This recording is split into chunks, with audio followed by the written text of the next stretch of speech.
Hey world, this is Dhaka, capital of Bangladesh. Today time stops here. There are millions of people gathered here to stand with Palestine.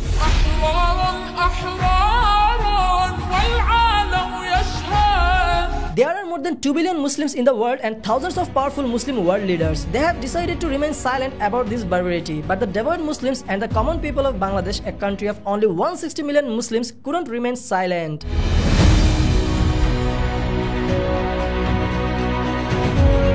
They are protesting strongly. You don't have to be a follower of Islam to condemn the barbarity being inflicted on the 4 million people of Palestine. If you have a little humanity in you, you will stand up for Palestine. But still, Muslim world leaders remain silent and just watch like spectators.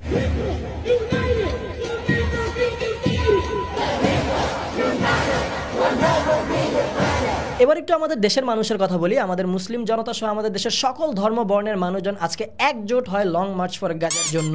জানি না বাংলাদেশের ভাই বোনেরা এই long মার্চটিকে কতটুকু সফল করতে পেরেছে বা এই লং মার্চটির পজিটিভ প্রভাব কতটুকু সামনে পড়বে, তবে এতটুকু বলতে পারি বাংলাদেশের মুসলিম ভাই বোনেরা সহ ধর্ম বর্ণ গোত্রভেদে বাংলাদেশের সাধারণ মানুষজন যতটুকু ফিলিস্তিনি ভাই বোনদের পাশে দাঁড়িয়েছে, এখনো কিন্তু বিশ্বের অনেক শক্তিশালী মুসলিম দেশের জনগণরা ততটুকু দাঁড়ায়নি। আর আজকের এই লং মার্চটা ছিল তার ছোট্ট একটা উদাহরণ।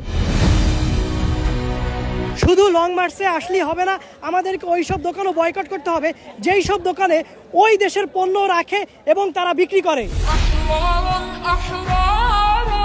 আপনারা আজকে যারা যারা বাইরে বের হয়েছিলেন তারা নিজ চোখে দেখেছেন দেশের প্রতিটি প্রান্তর থেকে লক্ষ লক্ষ মানুষ জড়ো হয় আজ সোহরাওয়ার্দী উদ্যানে। যে যেভাবে পেরেছে গাড়ি নিয়ে, রিক্সা নিয়ে, ট্রাক ভর্তি করে কিংবা বাসে করে কিংবা পায়ে হেঁটে সবাই নিজ নিজ গন্তব্য থেকে চলে আসে ঢাকার সোহরাওয়ার্দী উদ্যানে। সোহরাওয়ার্দী উদ্যানের পাশেই শাহবাগের অবস্থা ছিল এরকম, পা ফেলার কোনো জায়গা ছিল না। আমরা যদি শাহবাগের দিকে তাকাই তাহলে দেখবো শাহবাগের রাস্তার প্রতিটি ইঞ্চি ছিল মানুষের পায়ের পদচিহ্নে পরিপূর্ণ।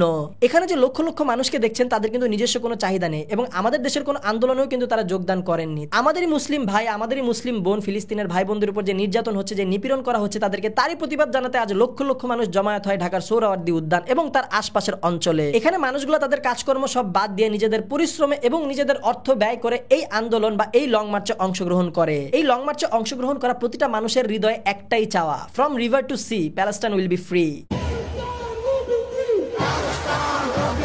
আমরা আমাদের জায়গা থেকে এই লং মার্চে অংশগ্রহণ করেছি, আমরা চেষ্টা করেছি আমাদের জায়গা থেকে আমরা যতটুকু করতে পারি এবং এই ভিডিওটি আপনারা বেশি বেশি করে শেয়ার করবেন যেন পুরো বিশ্ব জানতে পারে বাংলাদেশের মানুষজন তাদের ফিলিস্তিনি ভাই বোনদের পাশে কতটুকু দাঁড়াচ্ছে। একদমই নিঃস্বার্থে যারা নিজেদের নৈতিক দায়িত্ব থেকে আজকে লং মার্চে যোগদান করেছে সবার প্রতি আমাদের শুভকামনা এবং ভালোবাসা রইল। আর যারা এই লং মার্চে যোগদান করতে পারেনি তাদেরকে বলবো আপনারা আপনাদের সামর্থ্য অনুযায়ী যতটুকু পারবেন আমাদের এই মুসলিম ভাই বোনদের পাশে দাঁড়ানোর চেষ্টা করবেন। জানি না কবে এই নির্যাতন, নিপীড়ন এবং বর্বরতার সমাপ্তি ঘটবে, তবে এতটুকু বিশ্বাস একদিন এর সমাপ্তি ঘটবে এবং তা ঘটতে হবে, কারণ এটাই হবে ভবিষ্যতের চরম বাস্তবতা। আমাদের নির্যাতিত ফিলিস্তিনি ভাই বোনদের জন্য মন থেকে অসংখ্য দোয়া নিয়ে এই ভিডিওটি শেষ করছি। আল্লাহ তাদেরকে সুস্থ রাখুক। আপনারা সবাই তাদের জন্য বেশি বেশি দোয়া করবেন।